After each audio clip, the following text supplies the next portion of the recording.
Hello and welcome to You Are Medicine.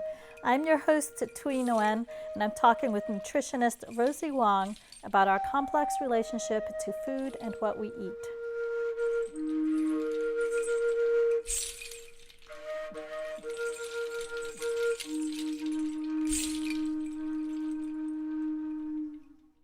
I can't think of a topic in health that is more charged and consequently of more interest than the topic of what to eat. It is a question that I get frequently at my practice, and to this day, a question that I don't quite know how to answer. Not because I don't know the difference between what is considered good fats and bad fats, or that I don't know that whole foods is commonly considered better for your health than processed foods, or that in traditional Chinese medicine, foods have inherent temperature and medicinal qualities that affect digestion in ways that mainstream medicine does not take into account. I know these things in my catalog of shoulds and shouldn'ts of health, but that catalog is getting dusty as I've steered away from an understanding of food aimed at control to a relationship with food that respects who I am and all that I'm connected to. In that journey, I find it near impossible to answer the question of what should I eat? It would be like a patient asking me, what should I love? Perhaps that sounds strange and far-fetched, but eating and loving have very similar flavors to me. They evoke profound questions about who you are and require considerations far beyond the intellectual. They touch upon the intelligence of the heart, the gut, the emotional and spiritual. They require consideration of relationship and food. More than things or even people that we love, food connects us to life itself, because without it, we would have no life.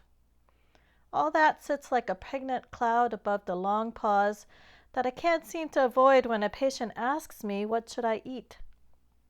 Still, something needs to be said, and depending on who it is, sometimes it may be as simple as eat more warm cooked foods and less raw and cold foods. Sometimes it's something like sit down and take your time eating for at least one meal of the day. Sometimes it's something scary like, I think you should eat what tastes good to you. I hold back all I want to say because there's really not enough time. And also I don't want to be that obnoxious person that gives some obscure direction like ponder who you are when someone is asking, should I give up gluten? And so I'm very excited about this show about food and nourishment because I can say all the things that I wanted to say in those pregnant moments, and I get to talk to my very good friend Rosie about it. So what should you eat? I opened up the conversation with Rosie talking about candy and cereal. I was thinking about food the other day and, all the foods that are demonized, like candy and like childhood cereals, because I read this one article that they were bringing it back, like 4 childhood cereals that coming back as a special or something. Really? And it was like Count Chocula and something like that, right? Like the really, really bad ones, which is like eating candy with vitamin sprayed on it, pretty much is what that is. I was reading that, and then the article went on to say that the reason they're bringing it back is because people are so sentimental about foods that remind them of their childhood, and that people will pick quote unquote unhealthy foods because it reminds them of good days. And it just got me thinking about so many things in regards to food and what it represents and what is healthy and what is unhealthy. And how sad it is that something that reminds you of good times is now demonized as unhealthy and horrible. Like, how does your mind deal with that dissonance? That something so in your heart, you were little, you were playing, and your parents gave this for you, maybe, and it was a time that you felt loved and maybe the happiest time because you were carefree and you didn't have a job or all this memory regarding this food. And then one day the food is like, oh, sugar and blah, blah, blah, it's bad. What happens to us? And I think what happens a lot of times is that people think that they're bad for having a good association with something deemed bad. Mm-hmm. So we have all this conflict inside us. And I think that happens a lot with food. So, like, I was thinking, well, how do you rectify that? Because even if we took away the word bad, which I would like, I don't think anything is bad or good. I think that's a weird way to look at the world. But how do you rectify something that is probably not the healthiest thing for you to eat a lot, and that you did eat it a lot, and you had a joyful memory with it, and I think that those sorts of dissonances live inside with us, with food especially, but with many, many other things. And it's our inability to hold both things that create a sort of neurosis in us. Mm-hmm. I feel like the way that nutrition is talked about now in regards to health, it's sort of like there are all these like toxins out there and the processed food, all of these things. And there's like pollutants in the water and like how do we as individuals like keep that from entering our bodies or something, as if we're not a part of everything that's happening out there. Mm-hmm. I don't know, the way that nutrition's talked about is protecting yourself from all of those evil things that lurk out there in the food world. And that's where the clean eating comes in, because all that stuff is like dirty and you don't want it in your body. And so, like, how do you protect yourself and make it so that that stuff doesn't come in? And then that's what health is, protecting yourself from all of those poisons out there. So nutrition is spoken about these days. It's completely motivated by fear. Yeah. I mean, that outsourced way of needing someone else's expertise to tell me what I'm supposed to eat, that comes from fear. Because if I could release from that fear, then I could trust myself to know that I know what I'm supposed to be eating. The assumption is that we don't know anything and that we have to be educated outside of ourselves in order to learn things, or we outsource our wisdom to so-called experts, people who have degrees and who have gone through all this schooling to tell us like what we should be doing, what we shouldn't be doing. I mean, especially in regards to our health, but being conditioned in that makes it so that it feels impossible to hear what's actually happening inside and what our bodies are asking for constantly. I mean, it's difficult to hear that internal wisdom when we've been conditioned so much and live in this place of like, what are the foods that I should be eating right now? Mm-hmm. Yeah, and what if that's all you're hearing? How do you reconnect to what you want to eat?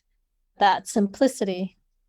I think just like simply just reconnecting to how much pleasure you can get from eating. Well, now you're getting into the realm that makes people afraid of food, actually. So we associate pleasure with gluttony, with feeling sick or feeling gross, and then gaining weight, and then being undesirable, and then being lonely, and then being an outcast, and then being dying alone, a painful death. I mean, yeah, I get that. I really get that. That's how deep it runs, you know. I think everything you're Yeah. saying is like really true. And I think in that there's an implicit distrust of ourselves Yes. that like if we connect to the pleasure that we have when we eat, then blah blah blah blah blah, we're gonna die alone. Yes. and and so at all costs, it's like a control of that pleasure, actually. We have to like wrangle it and control it to make sure that we don't die alone. Yes. Talking to Rosie about the scary and disempowering messages we receive concerning what to eat and what not to eat, it is no wonder the growing anxiety we have over food. We are bombarded with marketing schemes and food science manipulations that seduce our taste buds towards certain foods. At the same time, we are further seduced by images that tell us that healthy and happy look a certain thin and fit way that's not what we see in the mirror. In our confusion and desperation, we turn to the experts and nutritionists who are also motivated by fear and have their own take on what is best to eat and avoid for optimal health.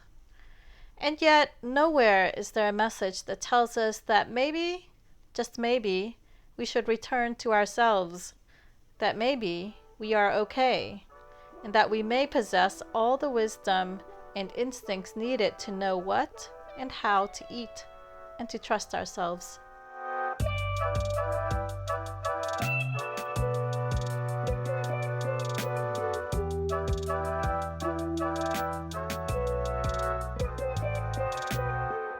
Yeah, how do you talk to people about food and digestion and nutrition? The thing that you're talking about, the way that people think about controlling their diets and food and what should I be eating for this or that disorder or to make myself healthier, feel better, feels so like common, and it's just like the accepted way to think about food. Mm-hmm. It goes without question that it's like you're saying, we're all operating from that assumption that like we want to eat the healthiest food to make us healthy. And so what should that be? So I think as a starting point, shifting, just even to put a question mark in that is the first step. Mm-hmm. And I think suggesting that that way of thinking and controlling is prescriptive in a way that actually disempowers us. Because if we're always trying to think about food in that sort of like controlling way, then we're disconnecting from our own internal wisdom. We can't hear it. I think the first step is to just put a question mark in that assumption, and then also to suggest that humans are nature. We're a part of nature like everyone else, or all these other things that we see outside of ourselves, the trees, the birds, squirrels, and suggesting, a redwood tree doesn't need a prescription to how to live and breathe and be healthy. And a squirrel knows exactly what it needs to do to eat and stay healthy without question. And by extension, therefore, we must have that same wisdom because we are also nature. Mm-hmm. So why is it that we feel like we need some sort of prescription or something like an expertise outside of ourselves to know how to feed ourselves or what we should be eating? We are different from a tree and a squirrel, though, right? Like a tree doesn't have to go anywhere for its nutrition. It just gets whatever sun and rain and what it gets. And then the squirrel is a little different. The squirrel goes and gathers nuts or whatever instinctively. And then we're a little different from the squirrel. So what if the difference is that we get to make decisions? But the squirrel is also making decisions, running up this tree or that tree or whatever, whatever it's deciding. Somehow the squirrel feels much more limited than humans do. It doesn't feel like a squirrel has thoughts or consciousness like humans do. They don't question as much. They eat nuts and that's what they do. And then humans can decide lots of different things to eat, not only to eat, but to prepare foods in many different ways, which is why we want to learn what the best choice is. I think to many people, it doesn't feel like they know what the right choice is in the way that you're talking about. I mean, why can't it be that simple for us? I think because of like our conditioning that disempowers us in a way that disconnects us from that wisdom, then it feels very complicated because we do have seemingly so many choices. But the decisions that we make in that way come from a prescriptive place of like, as if there's like an optimal thing to eat to be healthy, and that wisdom like lives outside of us. It's disempowering. Mm-hmm. I mean, if it were that simple, then we wouldn't have any issues, right? Why isn't it that simple? Because it clearly isn't that simple. I mean, it's not that simple because of all the ways that we're conditioned to not listen and hear our internal wisdom, not just in the realm of food and nutrition, but in all of the ways. So the pleasure that we feel when we're eating, that is our wisdom. That is us being nature. And so when we don't affirm that, then we're disconnecting from our connection to nature. To hear Rosie talking about pleasure as an innate wisdom seemed both radically affirmative and somewhat scary. I sensed it wasn't quite as clear cut as that, that the apprehensive feeling I had about pleasure was also a type of wisdom, and I wanted to pause and get clear about what we were talking about. I mean, because the idea is if we just indulge in pleasure, we become, and this is ancient wisdom, supposedly, if we just indulge in our pleasures, we become, yeah, unruly, unpredictable, gluttonous, greedy. Yeah, all those things. And that, I think, idea is very deep. I mean, okay, so if we indulge in our pleasures, I think there's a way, or how to say this. If you just gave someone like a chocolate cake or something and just said, eat as much as you want, just go for it. And the person could somehow remove any guilt associated or any feelings of the things that you're talking about, like dying, Fear. blah, blah, blah, dying alone and getting fat and all these things. If a person could let go of all of that and eat as much chocolate cake as they wanted, my guess would be that most people would reach a limit to how much chocolate cake they would be able to eat and stop. Mm-hmm. So, in that, there's a natural wisdom that's arising that Mm-hmm. maybe at first pleasurable to eat a lot of chocolate cake, but then at a certain point, it doesn't become pleasurable anymore. So then the body just says no more. Mm-hmm. Mm-hmm. And that's also wisdom. You know, the pleasure in eating the chocolate cake is wisdom, but then the displeasure in eating too much is also wisdom. And all of that lives inside of us. So we have these natural ways of regulating ourselves, but we haven't even allowed ourselves to connect with that because we live in this other place where we're trying to control it all the time. Mm-hmm. Mm-hmm. What you're saying absolutely makes a lot of sense to me. And I have firsthand experience with that because I had an eating disorder when I was younger. My early 20s, I was bulimic. And if you can't control your pleasurable instincts without eating, then maybe after the fact you can control it by throwing up. And so there are many different ways to kind of sidestep what you think is happening, and to assert control. So some people can control it without eating, which I guess would be anorexia. And then after the fact would be bulimia. And then not at all would be overeating, I suppose.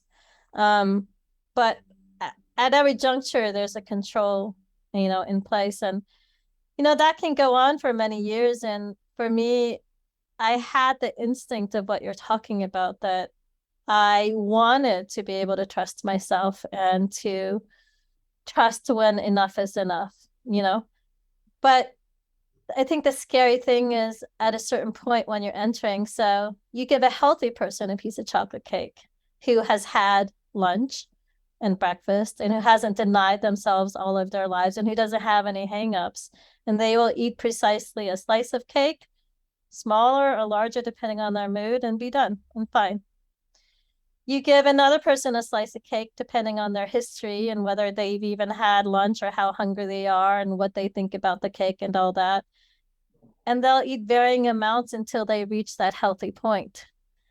And I think for me, trusting that a healthy point will someday be reached when I'm starting from a very unhealthy place was very, very difficult. And for me, that was 50 pounds later. And a long time, maybe more than a year of just telling myself, just keep eating, just don't regulate, try not to regulate in the way, and just let your body gain wisdom. And I think that I feel that that's a long time and a lot of pounds.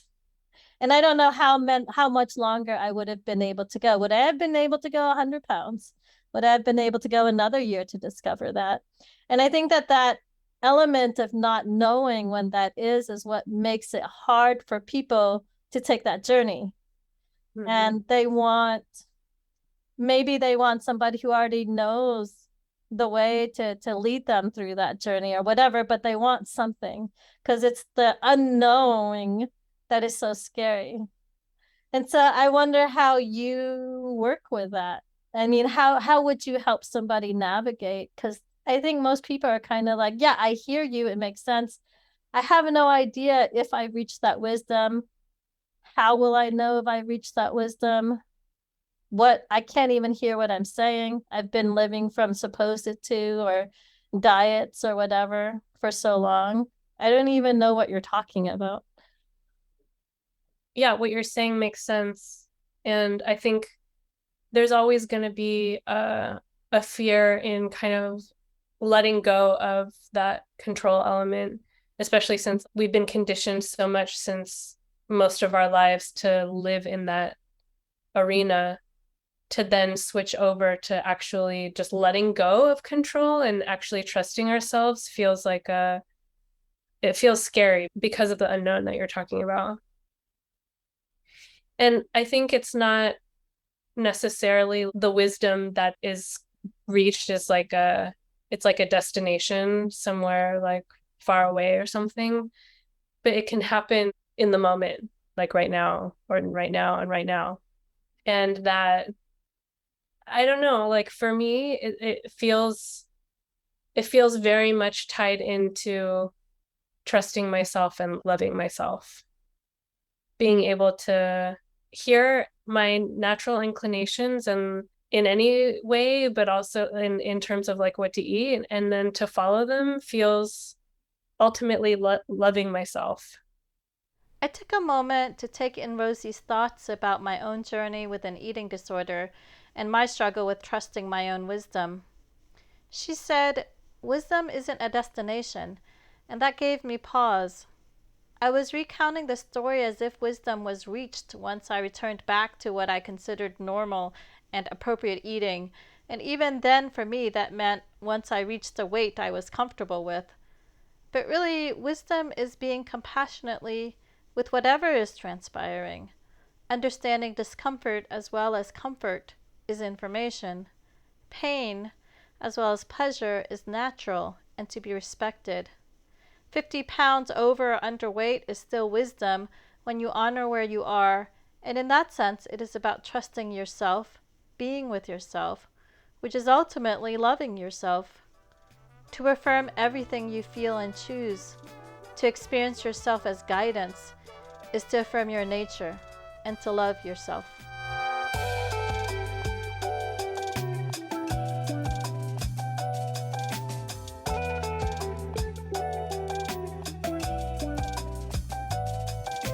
It feels hard to talk about food because people eat for all sorts of different reasons, not just for nourishment. So it's kind of like it would be simpler if we could talk about just like food as nourishment. That's why people eat, but of course it's not. Then it becomes this other thing, and then it gets all complicated because people are eating for these other reasons that aren't for nourishment.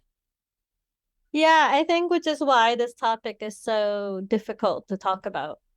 And I do want to talk about why it's so difficult to talk about and how complicated it actually is, because a lot of times we talk about it as if it were simple. Oh, just tell me the foods to eat, how many times. Okay, I get that. The number of calories. We talk about it like it's that simple, and clearly it's not, because every single person I know is struggling with it. I don't know very many people who are just at ease, Uh-huh. and I mean, part of this is I want to bring in I want to for people to understand what we're talking about, because it's the most intimate activity that most all of us, if we're lucky, do every day. Then it's the most complicated. Yeah, and I think that's why there's so much impetus to try to like wrangle it and control it and make it simplistic, you know? Like the USDA My Plate, there's literally a formula of what you're supposed to eat at every meal. And if you're not eating within those regulations, then you're at risk for all of these different chronic diseases. You have to reduce this and add this, and it's all very scientific.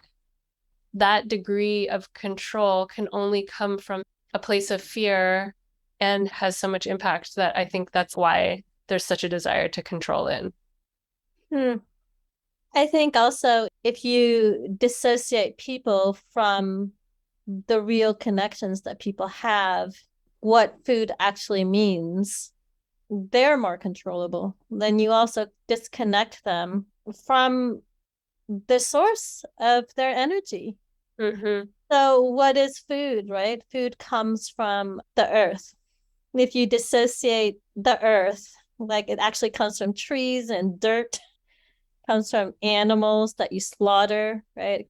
But if you can disconnect people from that nature connection and you make it feel like people are just getting their clean meat in plastic and styrofoam from the butcher, their fruit has stickers on it, then you're disconnecting people from nature in a way. Mm-hmm. And if you can prescribe all kinds of people a plate, then you're also disconnecting people from the cultural influences of the foods that they tend to eat, of their people. Right. Then you're disconnecting them from ancestors, which is another source of power. So you're disconnecting people from nature, ancestors. And then you're saying, wait, but well, it doesn't matter. Those things don't matter. The right way is this diagram. I mean, with all of that disconnection, it's like, it's no wonder that we're sort of like, we have no idea what we should be eating. All of that wisdom and knowledge that has been with us. I mean, I don't know. Obviously, everyone has like a different family upbringing and different levels of connection to their ancestral foods when they were growing up. But I mean, for myself, I grew up eating Chinese food. My mom, both of my parents cooked, and I got disconnected from that and then became interested in food and nutrition. And that led me to nutrition school, as a way to understand how to eat optimally and be the healthiest. And meanwhile, it's like none of that wisdom that came from my family and my ancestors was even, it wasn't even a thought that was something that I had in me. And if anything, it was, oh, that's like a backwards way of being. And now with modern science, we know more, and therefore I know more, I know better. The presumption that to gain knowledge about anything, even if it's about something as intimate as your own body and eating, is to leave yourself, and what you may already know is a message that is so powerful that it's just a given, as if it were a truth. But if we take a moment and to consider when we leave ourselves to gain knowledge, from what sources do we supposedly gain superior knowledge about our very own selves from? Do these sources look like us? Do they know us, our family, our culture, our connections, our joys, what we love, our pain and struggles? Does this source of superior knowledge even deem those things relevant, much less important? And if these sources of knowledge and information don't deem any of those things important, what must we do or become to gain knowledge about our very own selves? If we follow this thread, we can see that it's a system that encourages us to disconnect from all the relationships that make us who we are in order to choose correctly. It asserts that knowledge or value is in the thing itself, rather than considering the relationships that connect everything and therefore affect everything, one to another. I remember I was teething, little gums bleeding, cried every evening, it was all about eating. When I became a teen, it was all about beefing. Now I'm ready for the world, trying to sink my teeth in. What is health if it's just relationships with anything and everything? We all have relationships. That's how we exist. If it's just my relationship to my food or to my book or to my friend or to my neighbor, if it's the quality of that relationship, then we're all on equal grounds. Then we all can work on relationship. But if it's what you have a relationship with that defines who you have a relationship with, what you can buy, and that's complete, that puts us on separate grounds. But we don't think about any of that. We just look at the thing and fixate on the thing. Mm-hmm. And how healthy is it if we change things without understanding all the relationships that's connected to a thing. So part of why fast food or processed foods is quote unquote bad or less optimally nutritious, like part of why it's not so nutritious is that it's made as a substitute for more nutritious foods because you can prepare it faster and eat it faster. And you have to sacrifice something for that, right? You're like over processed it or over frozen it or whatever. You're sacrificing nutrients because the reason why you have that food is typically that people don't have time or they don't have money. So you think about what are the conditions that make a people not have time and not have money? Like, what is the unhealthy thing? Is it the food or is it what's going on to provide that food? And we think it's the food all the time. Right.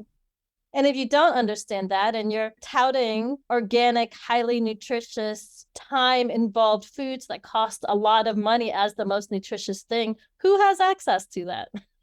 Mm-hmm. So I think we focus on things a lot because it is easier, because we don't want to look at all these relationships. I mean, especially the people who have created systems that benefit them don't want to look at all the relationships. But, I think that it's hard to look at all these relationships. I don't know if that's true. I personally think it's harder not to. It's harder to try to change a thing at the end because it's impossible without understanding the relationships. If you actually think your health is as simple as like changing things, then it would easily be done. But I think it's much harder that way. But still, I think it feels better for a lot of people to try to do that because then they feel like they have some control over their health and what's going on. Because the other thing that you're talking about is like, I can imagine for a lot of people feels insurmountable. Yeah, but the reality of it is like feeling in control is a far, far cry from getting any healthier. I feel like if you don't focus on the other things, there's a hyperfixation and obsession on the food, the technique, the exercise, the therapy. It's like a hell realm. We don't teach you how to go without the food you love. We'll be showing you how to eat the things you like. Welcome to McRob you. You like the try value meal? We got a special on steel, plus a 9-piece deal. What you're talking about, it feels so familiar because that's what nutrition school is all about. Wow. It's all about figuring out your optimal diet, what you should and shouldn't eat, and what works well for your body. At least the schooling I did was about, because it was holistic nutrition, so it wasn't USDA my plate, but it was prescriptive in this other way where you listen to your body and figure out what's optimal, what your optimal diet is. And if you've reached a list of like what you shouldn't eat, you have it all laid out, then you've won. You've won the game. And I mean, all of the teachers had their, oh, I eat this, but I don't eat these things. And like, I can eat this every other week. Da, da, da. It's like a formula.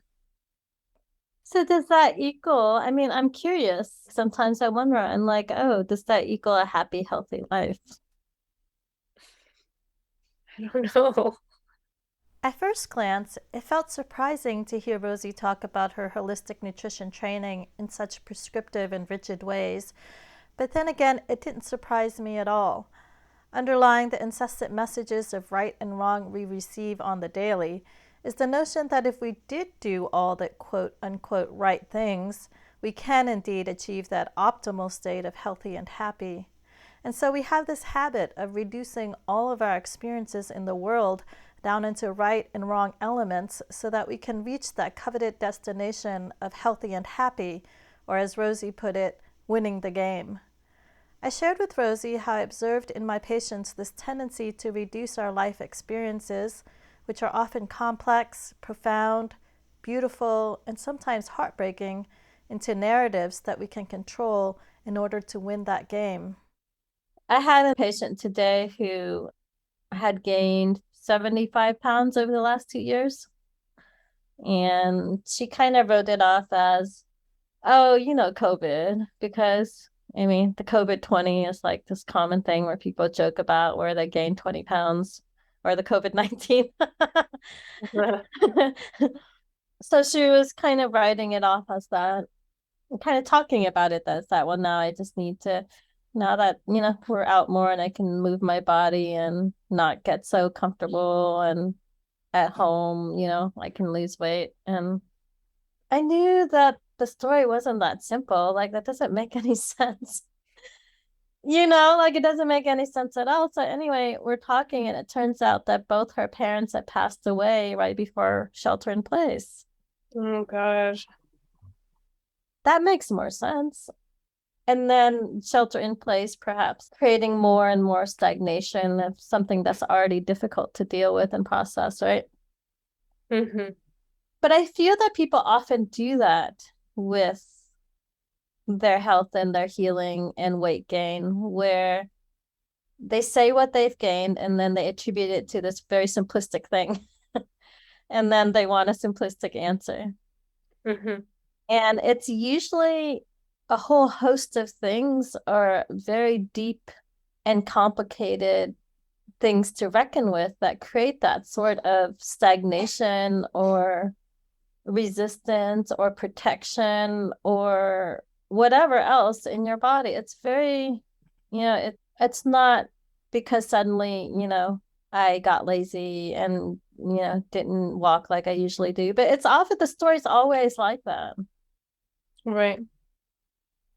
Well, I think like in that simplistic explanation, there's also another way of not affirming the body's wisdom, because it's like, yeah, it makes sense that her parents passed away right before shelter in place, and that the weight gain, I don't know if you could extrapolate that there was something that was needing more protection or something. There was pain there, of course, and that there's still a way through the weight gain that the body is taking care of itself.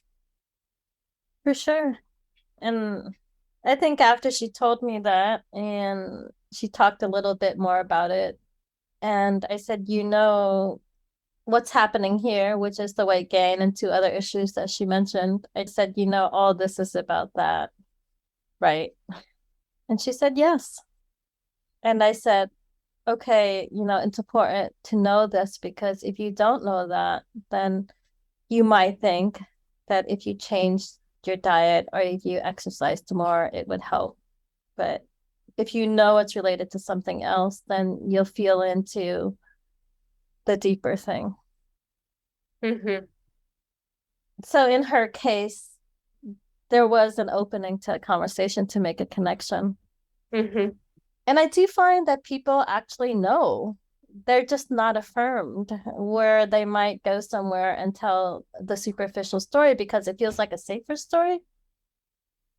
I think also there's a way to make the story simplistic so that it's an easier sort of semblance of control that's felt. Mm-hmm.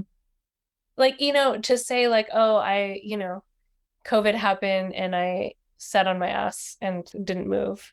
So then now the antidote is I'm just going to go for a walk every day and that will fix it. Feels more manageable than dealing with a lot of pain that a lot of people deal with. Right. And yet, either way, you'd be dealing with the pain. Yeah. And so I think we also went on to talk about that is helpful in whatever way the body gained that weight, and now the body feels like it's ready to move and shed it somehow. But if we don't honor the rhythm of what it's really connected to, and let's say you're not quite ready to move it at that pace, but you get prescribed like, okay, so now jog 2 miles a day, then, and that won't not only not help, but it may add to this feeling of more stagnation and more of not validating yourself. Mm-hmm. And so I think even trusting that if you're here, you're getting help in acupuncture everywhere, that your body's saying, okay, now I'm ready to start this motion of moving through the stagnation. at whatever pace, and to know that it's informed by that rather than informed by, no, I got to get off my ass because I'm getting too fat. Right. Completely different flavor, right? Right. And that is the thing about COVID that I've heard a lot. A lot of people have gained weight and a lot of people just kind of write it off. But there's a lot of stuff that happened during COVID to everybody's individual lives in many different directions. Yep. And to not affirm your experience, most people, I think, confronted a lot of things, a lot of very difficult things. Our lives changed in ways that most of us didn't do. And so I think like not using these changes as opportunities to understand the body's wisdom and what's happening, and to reconnect and to validate, which is why it's hard to have a conversation, because it's almost like you're having two completely different conversations. And most questions around food and nutrition and eating, almost all of the questions assume that we are in this realm of fear and control. And so how do you find the answers within that realm? And not only the realm of fear and control, but hierarchy and what is good and what is bad. All the presumptions are already made. Mm-hmm. And I'm also wondering if our own sense of illness is created within that. So if we didn't experience our own bodies and health within that qualitative system, would we feel uncomfortable? Would we feel that we couldn't digest? Because the digestive system is digesting food, but digesting so many other things. Like there's a lot of difficult things to digest within that system. Barbecue corn chips. You was probably eating up some silky in the porn flick. I try to keep the same balance I was born with. Everybody got grills, turkey or chicken. Stupid or scared, no work in the kitchen now. Who put you there in that perfect position now? Bullies want your food. So if we're in a completely different system, how would we relate to our body? How would we relate to the idea of health? Would we even be asking these questions, or would we just be sharing recipes and garden food, right? So then let's take all these situations and look at it from another perspective, then the perspective of not fear. Let's talk about candy and Count Chocula and MSG and overeating and all that from this other perspective, from a relationship perspective, from what does food mean if we count all these other ways that have been discarded? What does it look like in this other way of being? Is this when we get to talk about MSG? So the MSG story is that my mom, she put MSG in all her delicious, delicious foods. She cooked Vietnamese home cooking with whole vegetables, real meats, all the wonderful foods that the earth has given us, and MSG included. And they were delicious, and I grew up eating that. But when I was a young adult and starting my health journey, I learned that MSG was horrible. And not only did I associate it with Chinese food, which was, I think, when it came out that it was horrible, it wasn't associated with American fast food or snack foods like Doritos. It's associated with Chinese food, which I think in that moment made me demonize the food that my mom made and Asian people and all kinds of things unconsciously, right? So I wanted to distance myself from all the things that were deemed bad. And so I didn't want to cook with MSG. And then how my mind worked it out was that I demonized all the foods that my mom made. And part of my brain said to myself that my mom didn't know any better, that she didn't cook healthy foods because she was ignorant. That's how my mind made sense of it. Even though I was this amazingly healthy 19-year-old that had this like completely healthy body and a brain healthy enough to make these horrible deductions of my mom. Like she grew that brain on the MSG, right? And then I was also in my health craze read that, vegetarianism was better, and that to be not only healthier, but to be more enlightened, you don't eat meat. So then, same age, around 19 years old or so, I stopped eating meat, which is all the healthy foods that my mom, and so I became a vegetarian. Didn't know how to be a vegetarian, so like I ate like boxed cookies all the time. Probably had MSG in it. No Chinese food though, no meat, tons of bread and carrots, I guess. I don't know what the heck I ate. And I felt morally superior and conceptually healthy.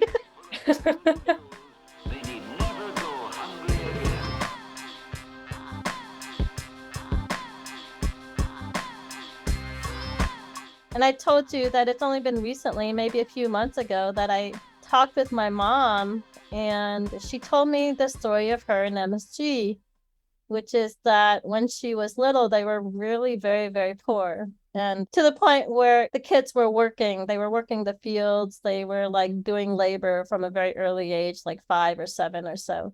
So her mom was never home. And sometimes she was in charge of cooking for my grandfather, her dad. And she really wanted to make my grandfather good tasting foods that he would enjoy eating. And somehow she discovered MSG. I'm not sure what the story is, how she did, but she would somehow scrape enough money to go to the market and buy enough MSG. And she put the MSG in her pocket.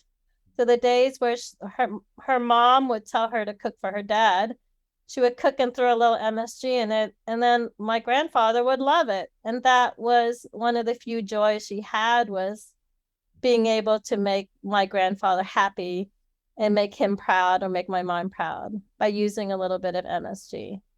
When she told me that story, it just, I already went through the process of deconstructing my insane understanding of MSG and actually feeling grateful for my mom for having cooked such delicious foods, MSG or not, because in comparison, because I wanted to be healthier, I raised my children when they were little on like whole foods only, no sugar, no MSG. I was a cook and they were miserable.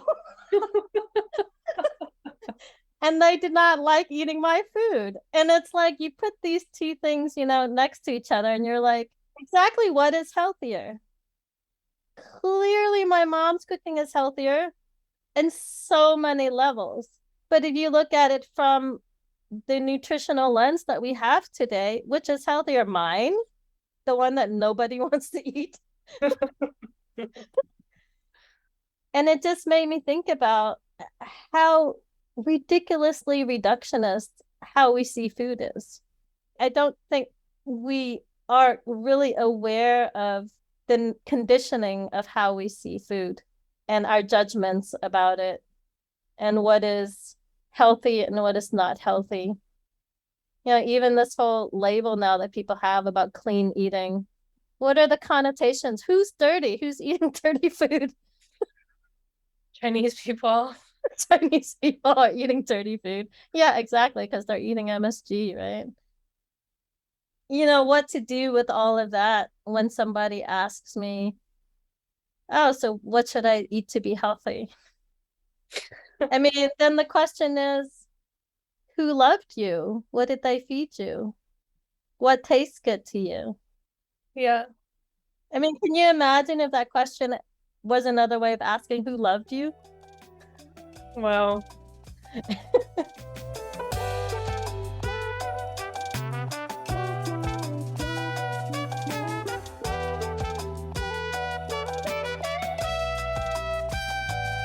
I was thinking, oh wow, maybe that's the importance of saying grace before you eat. People used to do that. And before you eat at every meal, you're honoring how it got there. And also the importance of eating with family. So you're not just saying grace, but you're with your family saying grace. And so like in the moment of eating food, you remember your connection to Creator, to the earth, to your family, to your mom who prepared it, like all those gestures in that moment, and how beautiful that is, Yeah. It's considered separate from nutrition and food eating, even though we have done it together. Historically, people do that, and some people still do that. And yeah, I was just thinking about like there's these two divergent roads that you can take. One where you disconnect and separate smaller and smaller and smaller and focus on the separate pieces.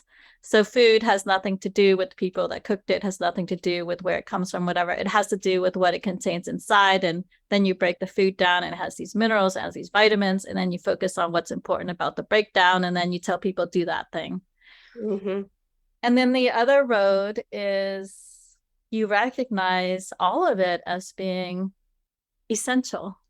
And of course, I don't know why it seems so common sense to me that recognizing all of it is as essential. It feels like the truth of it, right? Absolutely. But there's so much about saying grace and saying a prayer before eating that feels like, I don't know, it can be a little disconnected. Like, you know, I've heard people growing up saying grace was so perfunctory. Yeah. Sort of like, oh, this is what we have to do, and just say the words, almost like saying the Pledge of Allegiance. So how to reconnect with the incredible amazingness of being able to eat and be connected to other life in this way. Every single day we have that. Right. I think it's what lens you put it through, then everything can be made to be perfunctory. Mm-hmm. And everything can be made to connect you to things beyond yourself. If you have the feeling of connection and want to express it verbally, it comes out as prayer, right? But you don't have to express it that way. But if you have the feeling of disconnection and you know you're supposed to do these things, then I think that happens a lot. And I think that a lot of us feel disconnected because we're taught that. We're taught about what we've compartmentalized, taught about what is important and what is superfluous. And yeah, somehow these things that you and I are talking about, the things that give us a sense of joy and pleasure and fun and awe, if we're talking about sacredness, these things are superfluous. Mm-hmm. We learn it that way unconsciously, because we learn that the most important thing for us to learn how to do is to protect ourselves and then to control. And those other things to us don't feel like they have anything to do with that. Yeah, so even just to acknowledge these other things and like flip the script and just acknowledge their value. It's like even to say that they're valuable feels like weird. I don't know. Essentialness, right? Yeah. I mean, even just like as a first step to acknowledge that they exist. Right. Which is kind of funny that we act like they don't. I think that when we talk about family and saying grace and, all these things, people have this vision in their mind, like you're sitting in front of Thanksgiving dinner or something. And there are things that it's like, oh, of course, we have a plate of bountiful vegetables, or, your mom or your aunt who lovingly cooked it and all that. That's the image that comes to people's mind. And so it's almost like we create this fantasy of striving towards that. Like if you put it in that, then it makes sense with people. And I kind of want to take it and put it with everything we put in our mouth, that even if we're sitting down to a frozen dinner or candy, it's like recognizing that these things all come from somewhere. Yeah. Yeah. And they all come from the earth. And they either come from somebody who worked hard to make money to buy it for you, or they come from other people who work in factories to produce these things. Like everything comes from somewhere. Right. And that feeling of gratitude isn't segregated, because I think that's part of the problem, is that we still have this striving towards what a healthy meal looks like. And we can talk about gratitude in that respect, but there's still the bad stuff that maybe we shouldn't be grateful for because it's kind of like poison and it makes us unhealthy. If we're talking about everything as relationships and recognition of our interconnection, I think it is important that if you put something in your mouth and it gives you anything, to feel grateful to it. I wonder what it would be like if the first nutrition advice to give to people is every time you eat today to just feel grateful or recognize where it comes from and enjoy it. Because I think enjoying something is a way of giving thanks. Yeah. And I'm also thinking about how scary that might be for people. Because I think we're so used to dealing with pleasure by feeling guilty. And somehow we think feeling guilty helps control us or something. Yeah. Well, I'm also just thinking about the feeling the pleasure of consuming or eating the food is ultimately acknowledging your connection with the food, because you're responding to eating this food in like a really natural way. And that feels like the first step towards gratitude. Because if you're feeling the connection and you're acknowledging it, then it's like, I don't know, feels like it's a miracle. Like every day we eat, you know, and it's quite amazing.